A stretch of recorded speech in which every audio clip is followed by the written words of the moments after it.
Hey everyone, my name is Wedge. This week we will continue our enchantment shenanigans, this time with significantly less auras.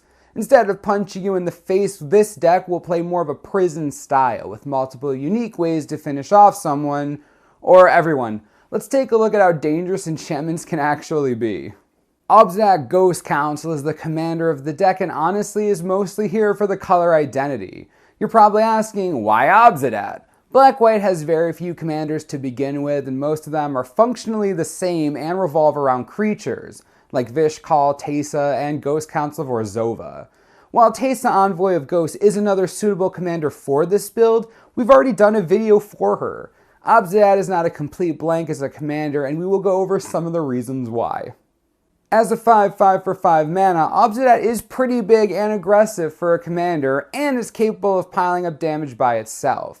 The ability to blink in and out during your opponent's turns makes Obzedat very difficult to get rid of. Targeted removal or an instant speed sweeper such as Rout are on the short list of things that can deal with it. So if you can't smash through with combat alone, just keep blinking it out. When Obzedat comes into play, target opponent loses 2 life and you gain 2 life. While the ability isn't too groundbreaking, it does have some synergy with the deck. It helps enable Blood Chief Ascension and the Sanguine Bond Exquisite Blood combo. Also, getting extra activations out of Necropotence, Erebos, or Underworld connections is never a bad thing. Our mana base is fairly simple, naturally for a 2-color deck. You have your assortment of duels. Also take note of Serra's Sanctum, which powers out more enchantments. Maze of Ith doesn't tap for mana, but it does stop players from attacking you. This list plays plenty of mana rocks too in order to get to 4+ mana as fast as possible. Urborg Tomb of Yawgmoth ensures we always hit black mana, and Wasteland and Strip Mine keep problematic lands off the table. The deck has a decent supply of draw and tutor effects to make sure you can hit the right enchantments for the right moments. We have 5 tutors at 3 mana or less in Grim, Vampiric, Enlightened, Idyllic, and Demonic, plus Academy Rector, which puts an enchantment into play when it dies. Alternatively, the Rector discourages players from attacking into you to avoid giving you that enchantment fetch. We have the aforementioned enchantments with draw effects, as well as Phyrexian Arena and Mesa Enchantress. Need land? A turn 1 land tax will cover that. Feel like that isn't enough? Add some more tutors and draw, neither is hard to do in black. The deck runs a whopping 39 enchantments with all kinds of functionality. We'll go in depth about each one of the roles they serve.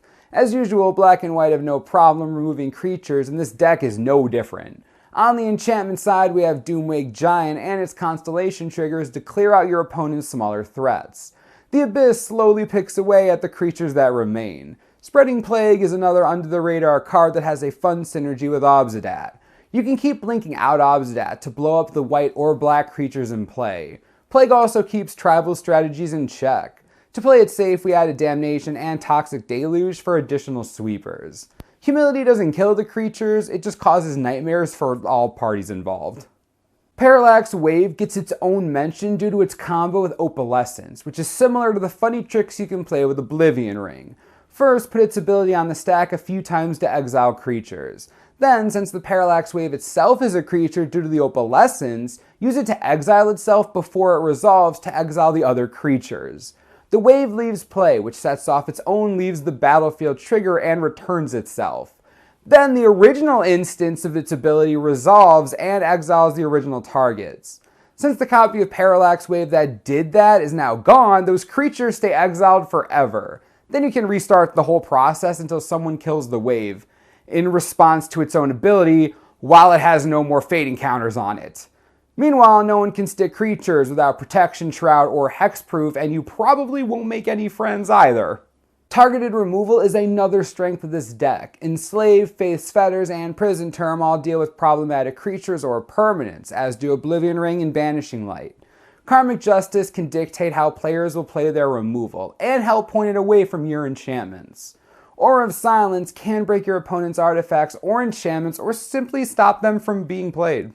The deck is built as a prison strategy with plenty of enchantments to counteract any other strategy. Leyline of the Void and Rest in Peace hate graveyards and pull double duty as a combo with Helm of Obedience. Sphere of Safety, Ghostly Prison, and Norn's Annex all prevent your opponents from attacking. Still getting attacked? No Mercy will crush anything that gets through. Don't have no mercy, you can always hide behind solitary confinement. Blind Obedience slows down aggressive strategies or early acceleration by making opposing artifacts and creatures enter play tapped.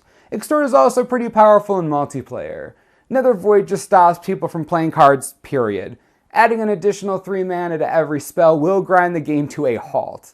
Painful Quandary also makes spells costly, forcing players to pay life or discard with each spell. Erebos stops opposing life gain strategies. We have a lot of ways to keep you alive while simultaneously annoying everyone in sight. If your enchantments get blown up by a sweeper or you need a little help in the late game, replenish and open the vaults, put them all back into play. Crystal Chimes doesn't put them straight back into play, but it is an under-the-radar card that helps recover in the late game or after an austere command. Argivian Fine rounds out the recovery and gives the deck much more utility, just don't get too reckless rolling out enchantments. Greater Auramancy allows you to protect your enchantments as well, giving them all Shroud except for itself. Unfortunately, we're in the wrong colors for Privileged Position, which would immediately be in here otherwise. Just, you can't have it all, I suppose. Underworld Coinsmith is an interesting card that can net you anywhere from some to infinite life depending on how many enchantments you can put into play. Like Obzedat, it has synergy with all the life total dependent cards and can also do some extra damage if you have open mana. Getting this out with Parallax Wave and Opalescence will also net you infinite life and likely win the game.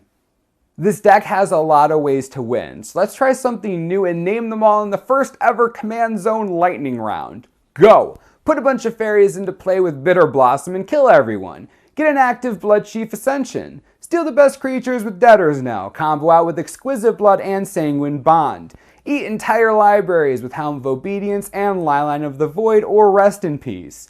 Make a bunch of angels with Luminarch Ascension. Play Opalescence and beat people to death with enchantments. Make more angels with Sigil of the Empty Throne. Play Wound Reflection and double the life loss. Beat people to death with Divinity of Pride or Sarah Ascendant. Beat people to death with Heliod's Cleric tokens. Play Grim Guardian with Parallax Wave and Opalescence and go infinite. Shoot players with Sorin Markov, or just beat people to death with Obzedat. That was a ton. Not even sure if we got them all. That's up to you to find out. There's some expensive cards in here, and we understand you may not have access to every card in the list. Here's some cards and appropriate substitutes in case they're outside your budget. You can replace Grim Tutor with Beseech the Queen and Diabolic Tutor. You can replace the Abyss with Call to the Grave, Mana Crypt with Worn Power Stone, Wasteland with Ghost Quarter or Tectonic Edge, and Scrubland with Tainted Field. We can't think of a good alternative to Nether Void though, so might be best to leave that one home. This deck is a perfect way to get thrown out of your local play group and induce groans at the table. Go out there and show people how annoying you can be. You can totally blame me if you want, I don't mind. We're all in this together, guys. What do you think about this hate enchantment strategy? It's annoying as heck, right? Not gonna lie, it's disturbingly fun. Give it a shot if you can get it all together. If you have any questions or comments, you can ask below and we'll have a chat. As always, subscribe for the latest and most reliable Magic the Gathering information you could ever need. This is the Mana Source, I'm Wedge. Thanks for watching, we'll see you next time.